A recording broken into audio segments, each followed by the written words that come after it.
আয় আয় ছেলেবেলা, ওই দেখা যায় তাল গাছ, ওই আমাদের গাঁ, ওইখানেতে বাস করে কানা বগির ছা। এবার এই কবিতাটি যদি আমরা আমাদের দেশের যারা ওয়াইজিন বক্তা যারা আছেন তাদের কাছে যদি আবৃত্তি করতে দিই, তারা কিভাবে আবৃত্তি করবে? আমার কবি বলেছেন, ওই দেখা যায় তাল গাছ, ওই আমাদের গা, ওইখানেতে বাস করে গো কানা বগির ছা। আমি বগিরে জিজ্ঞাসা করলাম, ও বগি তুই খাস কি? পান্তা ভাত চাস কি? বগি কান্দা কান্দা কই, পান্তা আমি খাই না, পুঁটি মাছ পাই না, একটা যদি পাই গো অমনি ধইরা গাপুস গুপুস খাই। এই কবিতাটি ওটা শেষ ফিনিশ হয়েছে। এই কবিতাটি যদি আমরা আমাদের দেশে যারা কারি সাহেব হুজুর অনেক চমৎকার করে তেলাওয়াত করেন, তাদের কাছে যদি আমরা আবৃত্তি করতে দিই, তারা কিভাবে আবৃত্তি করবে? ওই দেখা যায় তাল গাছ, ওই আমাদের গা, ওইখানেতে বাস করে কানা বগির ছা।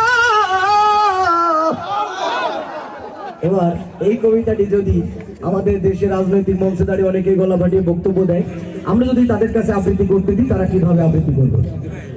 সংগ্রামী ভাই বন্ধুগণ, ওই দেখা যায় তাল গাছ, ওই আমাদের গাছ, ওইখানে তো বাস করে কানা বগির ছা। ঠিক কিনা ভাইরা? এবার এই কবিতাটি যদি আমাদের দেশের একজন শিল্পী আছে হাসান অথবা সোহাগের কাছে যদি আমরা পাঠাই, তারা আবৃত্তি করলে কিভাবে বলবে তাদের মতো? ওই দেখা যায় তাল গাছ, ওই আমাদের গা, ওইখানেতে বাস করে কানা বগির ছা। ঠিক না? এবার এই কবিতাটি যদি আমরা আমাদের দেশের সেই হারিয়ে যাওয়া কাউয়া কাকুর কাছে যদি পাঠিয়ে দিই, তিনি আগে বলবেন, রোড ঘাট ফেটে গেছে, এটা আমি দেখিনি চোখে, তারপরেও বলবো আমাকে কেউ ফাটা কেষ্ট বলবেন না।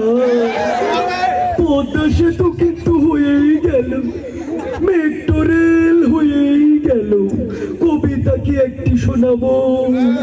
ওই দেখা যায় তাল গাছ, ওই আমাদের গা, ওইখানেতে বাস করে কানা বগির ছা। এনি রাজনীতি করার কিছু নেই। এবার এই কবিতাটি যদি আমাদের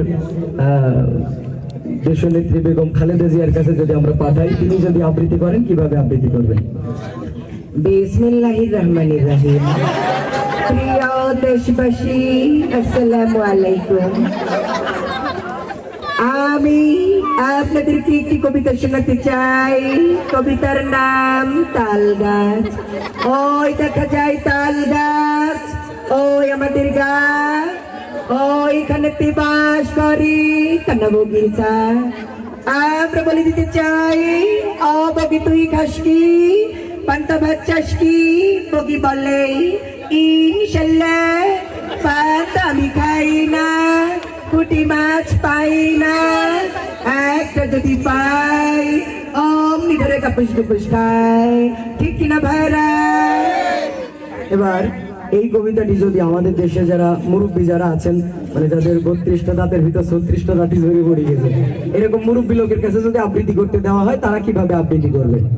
কি আরো বলবো বাপু, ওই দেখা যায় তাল গাছ, ওই আমাদের গা, ওইখানে যে বাস করে বাপু কানা বগির ছা। আমি বললাম, ও বগি তুই খাইস কি? পান্তা ভাত চাস? বগি বলে পান্তা আমি খাই না, পুঁটি মাছ পাই না, ওই একটা যদি পাই অমনি ধরে কাপড় গুপুস খাই। এবার এই কবিতাটি যদি আমরা আমাদের দেশে নারী ও পুরুষের মাঝে একটা জাত আছে, নাম কি? আমাদের মাঝে আছে নাকি দু একজনের? আমরা বিশ্বাস করি নাই। তো আমরা যদি তাদের কাছে পাঠিয়ে দিই, তাহলে তারা এই কবিতাটি কিভাবে আবৃত্তি করবে? আয় আয় ছেলেবেলা, ওই দেখা যায় তাল গাছ, ওই আমাদের গা, ওইখানেতে বাস করে কানা বগির ছা। ঠিক কি নাই? এবার যেহেতু আমার নোমান ভাই বলেছেন যে আমাদের কুয়াকাটা হুজুরের সুরে একটু বলার জন্য, না আমরা এটা বাদ দিই।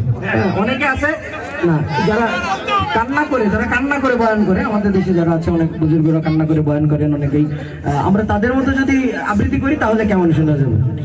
বাবারে ওই দেখা যায় তাল গাছ, ওই আমাদের গাছ, ওইখানেতে বাস করে কানা বগির ছাপ।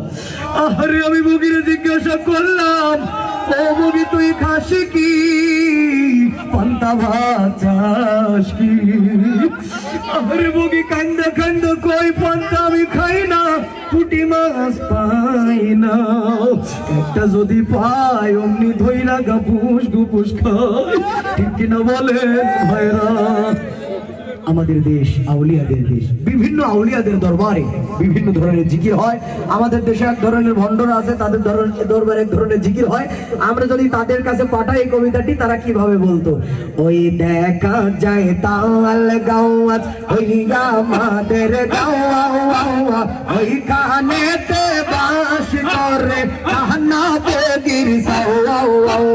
ওই দেখা যায় তাল গাওয়াত, ওই আমাদের গাওয়া, ওই কানেতে বাস করে কান্না বগির ছাপ।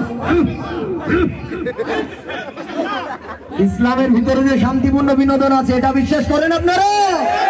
আগামীতে আরো বড় সড় আকারে প্রোগ্রাম হোক, জানতো সবাই ইনশাল্লাহ। আমাদের কলিজার টুকরা হৃদয়ের স্পন্দন, ভালোবাসার মানুষ, বিশেষ করে আমার ভালোবাসার মানুষ মাওলানা মুফতি হাবিবুর রহমান মেজবা সাহেব, তিনি অনুরোধ করেছেন। এই জন্য সর্বশেষ একটু ফিনিশিং বিনোদন হলো, কিন্তু এখন মনটাকে নরম করে আমরা একটু মায়ের গজল শুনবো।